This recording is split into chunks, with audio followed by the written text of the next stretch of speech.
And I thought I could stay away from politics, but it seems that it's necessary, right, for me to utilize my voice in that particular capacity. And I'm not going to get deep in politics because that's not my calling, to be honest with you. Right, I definitely like us to focus on self-sufficiency. I like us to focus on local strategies that we can utilize to make impact and create change. That's why I brought up the examples of the brother, about like the food stamps and the WIC programs and things of that nature. There's legislation that we can change on a local level that will instantly create opportunities and help solve problems that we have right now. Right, but we're not, and we're not really thinking, right? Because we're focused on the macro, the federal presidential election.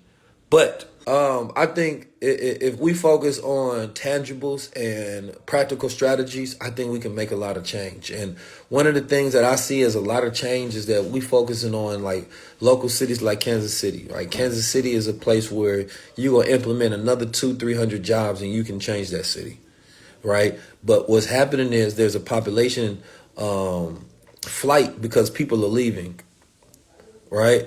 People are leaving these cities looking for opportunities instead of creating opportunities within the city, working with the people who have influence, right? Reskilling the people within that, creating infrastructure that produces opportunity.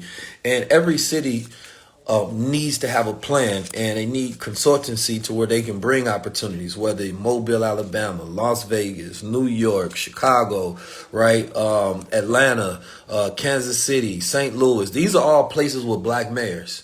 And when you have places with black mayors, these black mayors need to connect with people that have influence, right? And connect with people that have strategies outside of, their own cabinet and people that they work with. And it's not a very hard thing. It's just that they're very outdated models that they're using, and they have resources and tools that they could, right, employ to help create change. And we visit these places and we see it, and some of the information that I get and I'm hearing, I'll be shocked by it because, number one, the people that are producing change and people that are doing beautiful things in the city, not getting enough support whatsoever. It ain't getting no support. It ain't getting no support. There's brothers out there I be meeting. I met a brother out there, man. He was an architect and he had a design lab. Oh, man, it was so beautiful. And he had great ideas on how he was building a bus. And not just ideas, he's like building things in real time to teach and skill the students, right, with design skills so that they can then go and help build the stadiums when the contracts come in, because they have what's the soccer tournament that's coming out there to Kansas City, the World Cup. And it and there was people that came in the city that didn't know the resources that were in the city. And each city is different the way that they go about doing things. Like if your business is not registered, there's certain funding that you can't get. And there's so many different things. Even going to these cities and bringing events there and then getting tax abatements for those events to incentivize people to want to stimulate that economy. There's so many different things that can be done in these cities. But it behooves me that, we would ever vote for somebody that doesn't have a practical plan and strategy to work with current leadership. And I'm not talking about myself per se. I'm talking about people that have the influence, because that's what they need, right? They need people that are disruptors, people that think outside the box. And I hate to see the quality of living, because people are getting paid $16,000 to $24,000 in some of these cities. And their quality of living is extremely low. And these impoverished conditions with lack of, proper nutrition, lack of proper education, lack of proper opportunities, yes, it's going to consistently lead to criminality. It's going to consistently lead to violence. But some of these cities have such beautiful history, and that history can turn into a thriving ecosystem, right? Only if it's met with opportunities and modern strategies that allow people in those places to advance. So, I'm looking forward to doing like a city to city tour where we're showcasing where those opportunities are. We're thinking about those strategies, right? Because I'm thinking about bigger frameworks, right? thinking about bigger frameworks in the sense that how do we get to that point of impact where we building these things? Because the speaking is cool, right? We're talking about these things, but we need frameworks for everybody to follow. And yes, DB, you're correct. The meritocracy where the best idea wins. We're not operating on that, right? We don't elect the smartest people in the country to run it. That's never have been a thing. So, and we don't look at the people that are already creating impact and then putting funding behind them to scale it. There was $16 billion that went into, right, from these different funds and different things to Black America. But that's going to be spread around 12,000 different nonprofits and organizations. And it's so fragmented that it doesn't create any scalable change that we can see. So instead of us having organizations to where we're working with each other and being a part of the supply chain needed to create the change, right? Everybody's just getting a little sprinkle of some money, and that's not enough to actually do anything. So yeah, the money's being spread but too thin. And it makes no sense that we can't create more opportunity and more change with the power that we have. So I'm going to leave on this. During the civil rights era, we had a lot of righteous demand. So many things that we wanted to change. We was out in the streets. We was complaining. We was protesting. We was fighting for it. We was out there demanding everything. We was boycotting. And the problem is we didn't have the resources to produce the change. At least the mindset was that we didn't have the resources because there were so many blockades at that time, right? And, you know, we then went to an integrationalist mindset that it would be better if we integrated in these spaces. And now we're dealing with post-integration reality. So now we have to look at it and say, was this the best decision? What was the outcome of, right, our political protests? And then we fast forward to 2024 and beyond. And we say, well, now we have all of the resources. We got technology, we have media, right? We have access to education, right? Collective network systems that we can operate off of. We have people that are in position. We have Black mayors. We have all these different resources today. I mean, more than at any other point in time in the history of, right, America. But we don't have any righteous demand for those resources, meaning the way we go about using it. So the collective focus now have to shift from the things that we're asking for and look at, okay, what are we doing with what we have? That's the shift. And a lot of people don't like that shift because it requires us, instead of looking outward for assistance, we look inward, right? We look at each other and we say, okay, what are we going to do with what we have? Our platforms, our media, our voices, our money, our infrastructures, right? Our collective unity, right? Our communities, our families, right? Our platform, all these different things. What are we going to do with the resources we have? I'm not talking about anything outside of what we already have. Do we have righteous demand for it? And then that is the next step of giving the frameworks for that and providing a catalyst so that we can understand what are the values of our culture. And from that thread, we can build on people who have the same or similar value system. But if we can't identify the value system, then there is no progress that can be made. And we were able to work together in the past because we can identify, hey, we have the same values. We have the same demands. We have the same enemy. And without that, there's nothing that we could vote for that would change. Yes, we can try to stop the bleeding, if you will, depending on who becomes president, right? But that doesn't end the problem. It doesn't even begin to end the problem.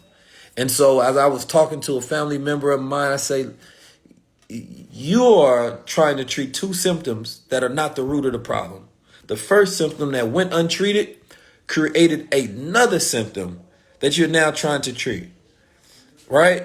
But you're not going to the root of what created the first problem. And until we go with the root of the problem, until we focus on what is the cure of it, how do we actually focus on healing it, we're going to always trying to close up wounds that consistently be reopened and reopened and reopened and reopened. That's the problem. So focusing on the root doesn't look sexy. It's not what people always want to hear, but it's the only thing that creates long-lasting impact and change. And that's something that we all have to look at our own lives. We so focus on the fruit of the problem and not the root. The fruit, right? That is the you judge the tree by, its fruits based on what it produces, but the root is where everything comes from. And that's usually in the darkness, and it's hard when you have to bring light to things. It's always in the dark, actually. You have to bring light to it. So that's something that's self-advocacy that we have to work on. And then community advocacy comes after that. And then strategic advocacy as far as impact that we can create and policy change and making that we can get to. And the beautiful thing is that we grow and we mature throughout this process. We first generation curse breakers. So if you expect me to have all my curses done, right, that I inherited through DNA, that I inherited through experiences and exposure, right? If you expect me to be operating at 100% perfection, then you don't have any empathy and you don't have true insight on what the real problems are. You feel me? Black men in America are in a crisis, a 100% crisis, a 100% crisis, a health crisis. That's something we're going to talk about at InvestFest. How do we create a framework to heal this health crisis? I know too many black men are in a health crisis right now, mentally, spiritually, and physically. And until we heal the health crisis of Black America, there ain't nothing else, because these are the frontline soldiers. Until we heal the masculine identity of black men in America, right? I don't want to hear an article talking about hypermasculinity and talking about toxic masculinity when you're not even pointing out divine masculinity. You're not even pointing out mature masculine mind. You're not even pointing out the lack of rites of passage, right? Which sometimes even come from just having a goddamn job and getting to know yourself and a lack of opportunities. You're focused on the symptoms of symptoms of symptoms, which to me make you an agent of white supremacy. So I want to focus on the frameworks that heal, that cure, that we can build upon. That's it. So I appreciate y'all. And I thank all of you all that tap in and listen. Just as me being a voice, being a guide, I have to repeat and say things that are true until they change. I seen somebody saying, Keys, you're repeating points, but are they still true? You don't, we can get creative with the truth and say it in a different way. That's fine. But the truth does not need to be changed so that somebody can say, oh, he's saying something different, because there's too many people who try to say some shit differently, right? So that the people can look at them as new. No. New knowledge is not always valuable knowledge. True knowledge is always valuable knowledge. And people can only unite on truth. Lies do not keep people bonded. So for me, if an ancestor spoke a truth, I'm going to repeat it. I'm going to find a different way to deliver it and things of that nature, but I'm going to repeat it, right? Then I'm going to find a framework to work so that it's no longer needed to be repeated. Yes. But sometimes we need angels, and angels are divine reminders and guides along our path and our conquest. So you need that reminder because the other environment is not reminding you frequent enough to produce change. When I work out, if I don't work out frequent enough, I don't see any change. I can't work out one time and go look in the mirror and be like, yeah, man, ain't nothing happen. It got to be repetition. It got to be consistency. It has to be frequency, because what you do frequently becomes what? Come on now. So for me, it's like, let me wrap your environment in this so that you're constantly tapped in. And so when I meet beautiful couples, they be like, Keys, we watch you, we tapped in, man, that's a frequency. I met a sister at Gates in Kansas City, and I'm going to leave after this. And, she was a worker. And she was a cook, it seemed like, possibly. And, probably judging by her look, you couldn't tell that she's interested in higher consciousness. You can't tell that she's interested in, changing the way that she think about health, the way that she think about life and spirituality and, different levels of awareness. But this is the thing that I want y'all to understand. And this is why a lot of cities can't get it together and a lot of leaders don't get it together. Is because they're not taking any account of the digital environment that people are streaming in. So you have an environment in your city and you say, well, this is what the people are interested in. We're not going to bring this. No, you don't realize the level of exposure and awareness that they're now being exposed to on their phones, on their computers and social media. And because they don't have opportunities that are connected to their new exposure, they're not able to fulfill that aspect of themselves, right? And then they're not able to meet other people to reinforce that environment. So they're by themselves watching and saying, oh, this is different. Okay, this new knowledge, I ain't never heard about this. Okay, I like this. Maybe I'm going to try to change. But then everybody in your environment is the same. And then the leaders that's in position, they like, and the people in my constituents don't like those things. We're not about to open up a vegan restaurant. My peoples ain't interested in this. This is this city. This is this city. Well, you're not taking into account the exposure. And so they need access to new data to understand what people are being exposed to, which lets them know the interest. And those interests is where you can start creating new realities. And that's where I exist in.